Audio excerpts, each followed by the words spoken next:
Luluwas na naman nga ho kami ni Ate Virgie ng bayan, kaya maaga pa lamang ay kami nagagayak na. Isang buong araw na naman nga po kaming wala sa bahay, kaya magre-ready na nga po ako ng mga dadalahin. Kinuha ko na nga rin pala ho yung babaunin namin. Ay hindi pala, baon pala ni ate. Pinapahabilin nga lang pala niya sa akin yung mga pera niya. Wala, treasurer nga ho ang aking style dito at sa akin ipinapatago yung mga pera nila para daw hindi magastos. Minom na nga rin ho ako ng aking gamot at baka kung ano pang magawa ko doon sa bayan pagka may lumuwas ni ate. Naglagay na rin ho ako ng aming pambaon. Nagdala rin nga ho kami ng maliit na electric pan panlaban sa init. Mag-aalas 6 na nga ho ng umaga at nandito na nga ho yung aming sundo, kaya naman kami nagmadali na ni ate palabas. Sana nga ho'y kumasya yung aming baon na biskwit dahil hindi kami masyadong naggumagahan. Kay Blue Blink na naman nga ho kami sasakay ngayong umaga. Buti na nga lamang ho at ang babait ng mga kasamahan naming Pinoy. Kahit nga ho maaga yung pag-alis namin naiihatid pa nga ho kami, kaya maraming salamat kay girl. Habang nagkukwentuhan nga yung dalawa sa unahan ay ako naman ay eto, tamang pa selfie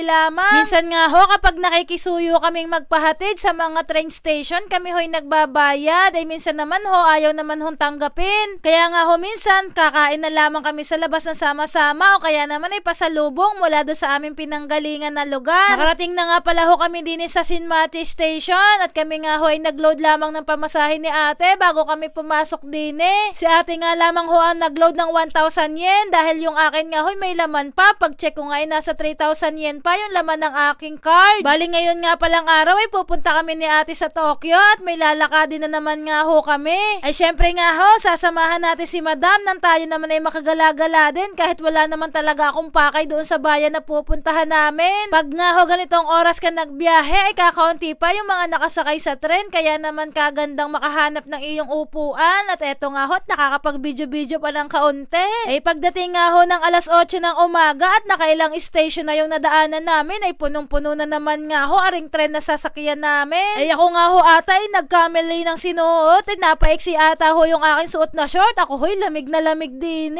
Tapos nakita ko nga ho ari ako'y hangang-hanga talaga sa mga Hapon. Napakamasuno rin talaga nila sa rules nila. Meron nga hong rule dito na kapag ikaw ay mag-aantay ng tren ay huwag kang lalampas dyan sa kulay dilaw na yan dahil delikado nga ho. Ay sa dami nga ho ng train station na nalampasan namin ay wala nga ho akong nakita ni isa na nakatungtong doon sa may kulay dilaw. Nang makababa na nga ho kami ni ate ay nag-CR muna kami. Ay eto nga ho ang klase ng CR nila dito, pindot-pindot lamang. Napapakamot na naman nga ho ako sa ulo at hinahanap ko kung nasaan nga ba doon yung flash. Ay malayo pa nga ho talaga kami sa aming pupuntahan. Bali magpapalit lamang kami ng platform at mag-aantay na naman uli ng panibagong tren. Ay di yung 8:12 nga ho ng umaga yung sasakyan namin. Abay sabi ko nga kay ate patingin ng oras kung anong oras na sa kanyang cellphone. Abay 8:12 na. Ay pagtingin ko nga ho ay nandyan na rin ho yung 8:12 na tren. Ay wala nga hong kamintis-mintis sa mga tren dito. Pagdating sa timing ay talaga nga namang on time lagi ho ang mga tren. Kapag nga ho sila ay may delay ay may announcement na kaagad yan. Kaya nga ho madali lang din talagang sumakay sa mga train station dito sa Japan. Ay masusundan mo talaga ho. O eri pa nga ho ang isang kultura ng mga Hapon. Kapag nga ho ikaw sakay sa escalator dapat keep left ka lang dahil yung right side nga ho sa mga nagmamadali. Eh di syempre tayo naman ho ay di susunod din sa kanilang mga rules. Ay talaga nga namang napakapasensyoso na mga Hapon na ito. Kung hindi ka naman nga ho nagmamadali ay di steady ka lamang at hintayin mo na nga lamang na ikay makababa doon sa escalator. Ay nakarating na nga ho pala kami ni ate sa destination kaso naiwan si ate doon sa loob at kulang yung kanyang pambayad sa card. Eh di si ate nga ho inantay ko muna para makapag-load at hindi siya makakalabas kapag kulang yung pamasahe. Habang nga ho kami naglalakad ni ate, may nakita naman kaming ganitong mga nakasabit dito kaya sabi namin ipupuntahan nga muna natin at na-curious nga kami kung anong meron. O diba talagang naging videographer ako ni madam. Kung hindi ko pa ilalapag yung aking cellphone hindi ako makukuhaan. Eh habang naglalakad nga ho kami may nakita naman si ating kalapati. Videohan ko daw at bakit daw ayaw lumipad na rin kalapating are kahit habulin na. Nakarating na nga pala ho kami ni ate din sa aming pupuntahan at iintayin ko na nga lamang ho siyang matapos at kami uuwi na uli. Eh hanggang dito na lang ho muna. Bye bye bye!